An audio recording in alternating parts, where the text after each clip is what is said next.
Você gosta de mistérios? De vagar pela enigmática névoa do inexplicável? Ótimo!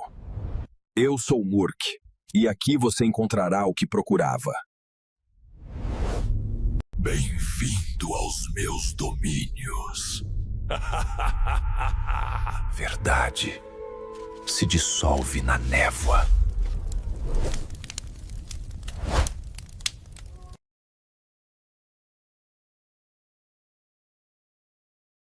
Na imensidão gelada dos Montes Urais, em 1959, um grupo de 9 jovens excursionistas partiu em uma expedição que deveria ser apenas mais uma prova de resistência, coragem e disciplina. Eles eram estudantes da Universidade Técnica dos Urais, liderados por Igor Dyatlov, um jovem determinado e meticuloso, apaixonado por desafios extremos. A rota escolhida era dura, pouco frequentada e exigia preparo físico e psicológico acima da média. Mas nenhum deles imaginava que naquela viagem seriam tragados para dentro de um dos maiores enigmas da história moderna. Um mistério que até hoje intriga investigadores, cientistas e curiosos do mundo inteiro.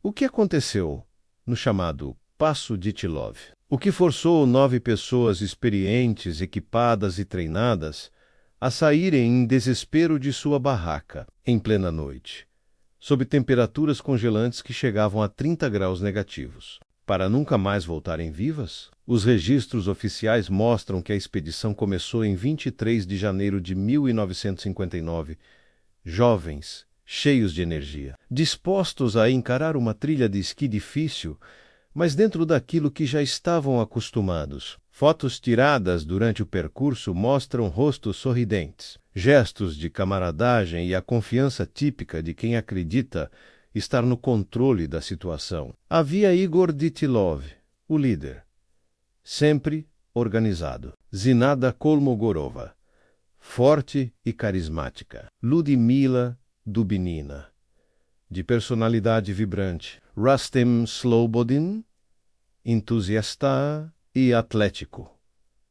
Yuri Doroshenko e Yuri Krivonichenko, brincalhões e leais. Nikolai Thibault-Brinolis, de perfil mais sério. Semyon Zolotaryov, o mais velho, misterioso, com experiência militar. E Alexander Kolevatov, o estudioso. Um 10º membro, Yuri Yudin, abandonou a expedição ainda no início devido a problemas de saúde, e por isso sobreviveu. Ele jamais esqueceria os amigos que deixou para trás. O grupo chegou até a região da montanha chamada Holat Shahel, conhecida entre os povos indígenas Mansi como Montanha da Morte. Era 1º de fevereiro quando armaram acampamento em uma encosta exposta, ao invés de buscarem o abrigo natural de uma floresta próxima. Essa decisão intrigou investigadores, mas também pode ser explicada.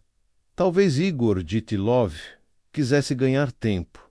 Talvez fosse apenas estratégia para não perder a rota. De qualquer forma, aquela seria a última noite dos jovens. Dias se passaram sem notícias. Quando não retornaram, equipes de busca foram enviadas. O que encontraram se tornou um pesadelo.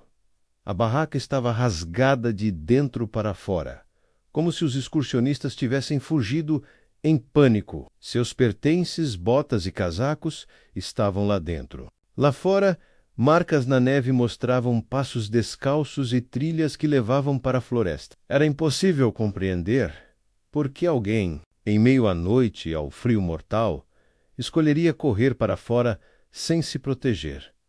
Mas foi exatamente isso que aconteceu. O primeiro corpo encontrado foi o de Yuri Doroshenko, perto da borda da floresta, sem sapatos, usando apenas roupas íntimas. Ao lado dele estava Yuri Krivonichenko, em condições semelhantes. Ambos pareciam ter tentado acender uma fogueira, talvez na tentativa desesperada de sobreviver ao frio. Seus corpos apresentavam queimaduras e sinais de luta contra a hipotermia. Pouco mais adiante, encontraram o corpo de Igor Dyatlov, o líder, como se estivesse tentando voltar para a barraca. Mais adiante ainda, o de Zinaida também voltando. Rustem Slobodin foi encontrado em outro ponto, com ferimentos na cabeça que pareciam resultado de um impacto forte, mas sem marcas externas compatíveis com violência. Até ali, tudo já era macabro, mas estava prestes a ficar ainda pior. Os 4 corpos restantes só seriam localizados meses depois, enterrados sob a neve profunda. E estes apresentavam condições ainda mais estranhas.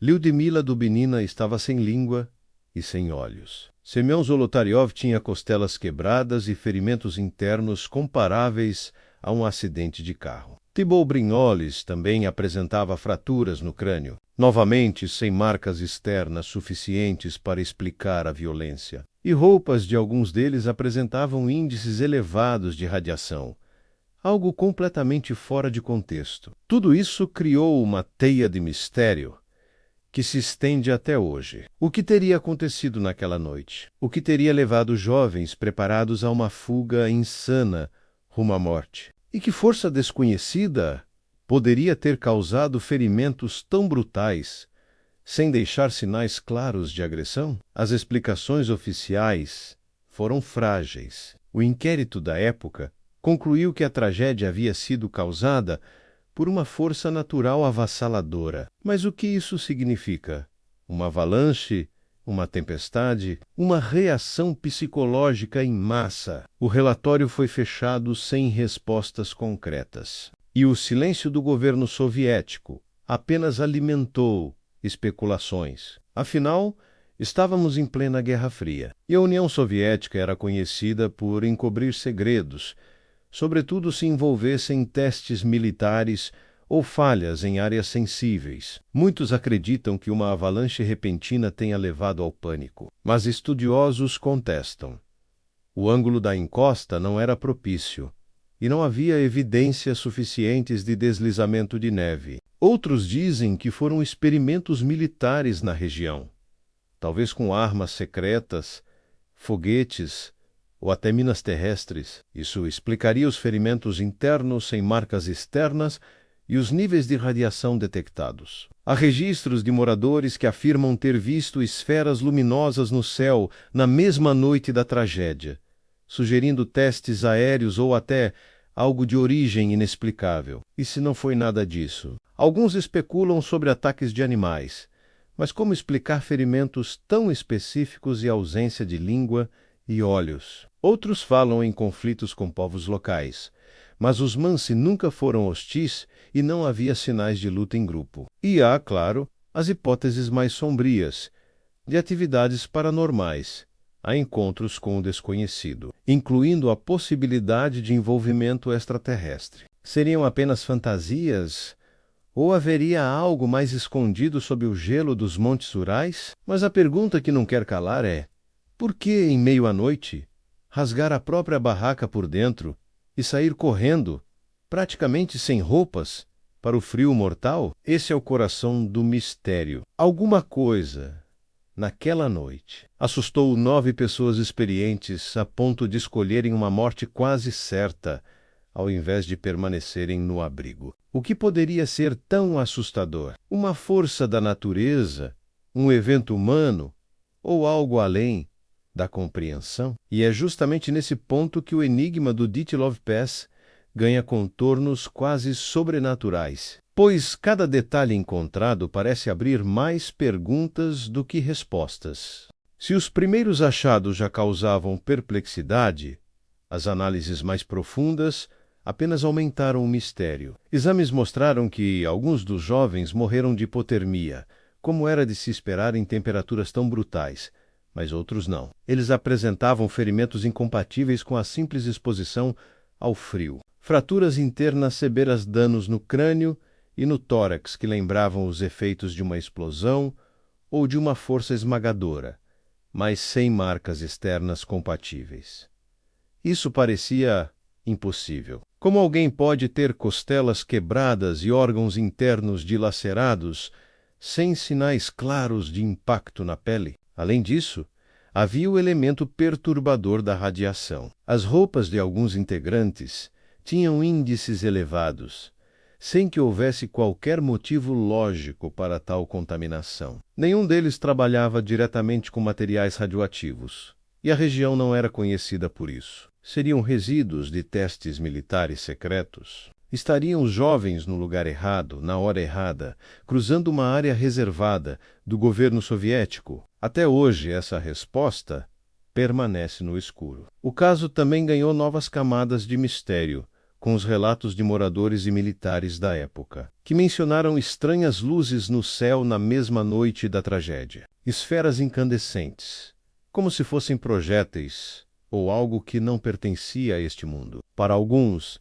eram foguetes militares em testes secretos. Para outros, sinais de um encontro com algo de origem desconhecida. Seria o Dyatlov Pass não apenas um palco de morte, mas também um ponto de contato com o inexplicável? Ao longo das décadas, inúmeras teorias surgiram. A hipótese da avalanche é a mais aceita oficialmente, mas não convence a todos. Em 2019, o governo russo reabriu o caso e reafirmou que a causa mais provável seria uma avalanche combinada com ventos fortes e temperaturas extremas. Mas, mais uma vez, a explicação deixou brechas. Se realmente fosse uma avalanche, por que não havia os sinais típicos? E como explicar ferimentos tão seletivos? A teoria militar continua forte entre investigadores independentes. O cenário da Guerra Fria torna plausível que a região fosse usada para testes secretos de armas,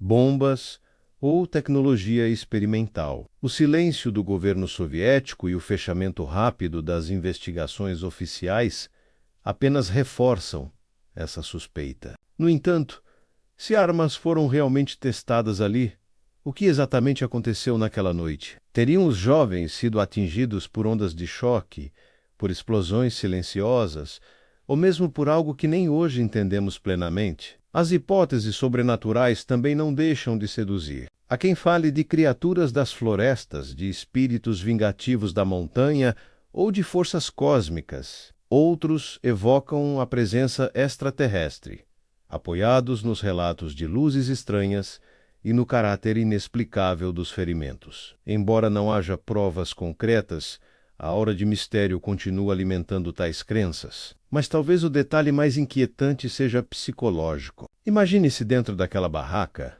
no coração da noite gélida, cercado por ventos, que rugem como lamentos. Algo acontece. Um som ensurdecedor, uma vibração estranha, o ar fica pesado.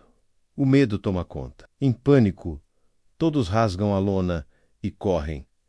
Porque acreditar que há mais segurança na escuridão congelante do que sob aquele teto frágil parece ser, de alguma forma, a única opção. Que terror poderia levar a essa decisão? Essa talvez seja a chave que nunca teremos. Hoje, o Passo Dyatlov não é apenas um local físico, é um símbolo, um lembrete sombrio de que a natureza pode ser implacável, mas também de que o desconhecido pode se manifestar quando menos esperamos. O caso já inspirou filmes, livros, documentários e incontáveis debates, mas nada trouxe uma resposta definitiva. A cada nova análise surgem mais perguntas, e o silêncio das montanhas continua guardando seu segredo. Mais de 6 décadas se passaram, mas a sensação é de que ainda estamos presos naquela noite. O vento frio dos Urais ainda parece sussurrar o nome dos jovens. Igor, Zinaida, Ludmila, Rustam, Yuri,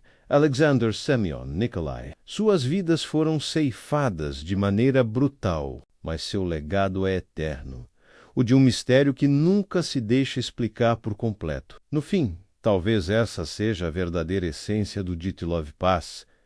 Não se trata apenas de entender o que aconteceu, mas de aceitar que certos enigmas permanecem fora de alcance, alimentando nossa curiosidade, nosso medo e nossa imaginação. E enquanto isso, o Passo Dyatlov segue em silêncio, observando cada visitante que ousa chegar perto, como se dissesse: aqui não há respostas, apenas ecos de um terror que nunca se dissipará. E você, teria coragem de acampar na Montanha da Morte, sabendo o destino daqueles que vieram antes? Ou preferiria manter distância, deixando que o vento gelado dos Urais continue soprando sozinho os segredos que jamais serão revelados? Você gostou deste mistério? E qual a sua teoria?